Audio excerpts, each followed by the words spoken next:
வணக்கம் ஃப்ரெண்ட்ஸ், ராஜிசிவம்ஸ் கிச்சனில் ஒரு சின்ன ட்ரிக் ஒன்று பார்க்க போகிறோம். கொசுவை விரட்டுறதுக்கு நான் யூஸ் பண்ணுறது தான், வீட்டில் யூஸ் பண்ணுற இந்த ட்ரிக்கை தான் உங்களுக்கு சொல்ல போகிறேன். இப்போ இது 100% நல்ல எஃபெக்டிவாக இருக்குது. கெமிக்கல் இல்லாத கொசு விரட்டின்னு சொல்லலாம். இந்த காஃபி பவுடர், அது இன்ஸ்டண்ட்டாக இருந்தாலும் சரி, ஃபில்டர் காஃபியாக இருந்தாலும் சரி, அதை ஒரு ஸ்பூன் எடுத்துக்கோங்க. யூஸ் பண்ண காஃபி பொடியை கூட நம்ம யூஸ் பண்ணலாம்.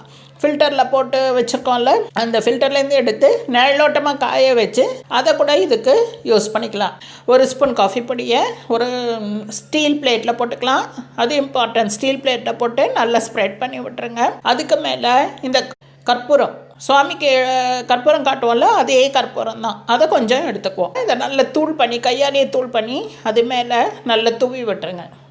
சால் தூவி விட்டாச்சு இல்லையா? இப்போது இந்த கற்பூரத்தை கொளுத்திடுவோம். கொஞ்ச நேரம் எரியும். என்னோடய சேனலுக்கு ஃபஸ்ட் டைம் வர்றவங்க சப்ஸ்கிரைப் பண்ணிவிட்டு அந்த பெல் பட்டனையும் கிளிக் பண்ணிங்கன்னா அப்டேட்ஸ் வரும்போது உங்களுக்கு நோட்டிஃபிகேஷன்ஸ் வரும்.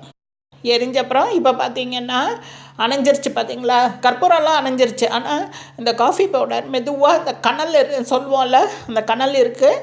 இதுலேருந்து புகையாக வருது பாருங்கள். இந்த புகை உங்களுக்கே தெரியும், ரூமில் நல்ல காஃபி வாசனை இருக்கும். காஃபி வாசனை நமக்கு தான் பிடிக்கும், கொசுவுக்கு பிடிக்காது.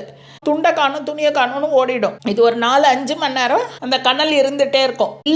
கனல் இல்லைன்னா கூட இந்த காஃபி பவுடர் ஸ்மெல் ரூம்குள்ளே இருந்ததுனாலே கொசு வர்றதே கிடையாது. இதை நான் யூஸ் பண்ணுறேன். இப்போ இன்னொரு சின்ன டிப் என்னென்னா, இந்த காஃபி பவுடரை நீங்கள் ஒரு 2 வீக்ஸ் வரைக்கும் யூஸ் பண்ணலாம். அதே காஃபி பவுடர் மேலே கற்பூரம் மாத்திரம் மாறி மாறி போட்டுட்டு கொளுத்தி பாருங்கள். கண்டிப்பாக நல்ல எஃபெக்டிவாக இருக்குது. ட்ரை பண்ணி பார்த்துட்டு எப்படி வந்ததுன்னு எனக்கு சொல்லுங்கள். உங்களுக்கு பிடிச்சிருக்கோன்னு நினைக்கிறேன். லைக் பட்டன் அமுத்திட்டு உங்கள் ஃப்ரெண்ட்ஸோட ஷேர் பண்ணிக்கோங்க. ஓகேயா? தேங்க்யூ.